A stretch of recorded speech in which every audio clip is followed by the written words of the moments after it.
Ma'am Sarah. Karon lang hapon, ma'am. Nagpagawas og findings ang Senate on Foreign Relations. Politically motivated ang resulta sa pagpadala ni former President Duterte sa The Hague.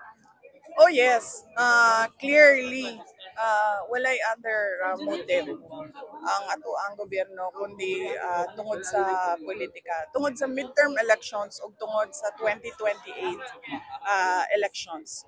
Wala may laing rason no nga they will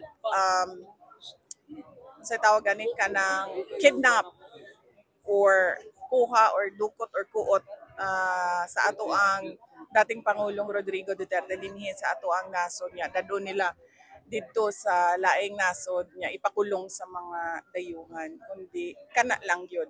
Ang moabot na eleksyon tungod kay nagkakusog o kusog kaayo ang oposisyon o sa 2028 elections sa mga dili gusto mo naog o gusto mo kapot sa ilahang power or gahom din sa ilang katungdanan. Ang usas mga findings nila usa na klaro ka sa planong ipa-aristo along with some other PNP officials. Yes sir, oo. Na ako sa listahan, daghan kaayo mi nga naa sa listahan sa ICC. Nahibaw ko ana kay pag-abot nako didto natingala ko nga nung sa sugod pwede pa ko mobisita kada adlaw.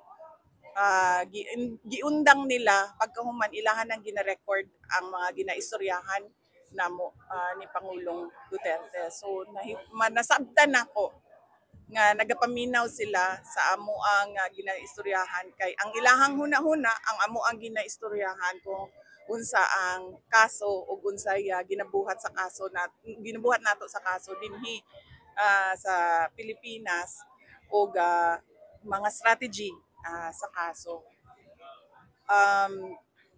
Dili lang ako, layo pa ang pangalan dito. Ang nauna nga mga pangalan dito mao kay Senator Bato de la Rosa, kay katong dating Chief Albayalde, ang katong dating Police General si Danao o Police General si Karamat.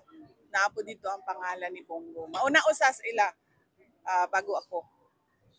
Thank you very much, ma'am. Thank you.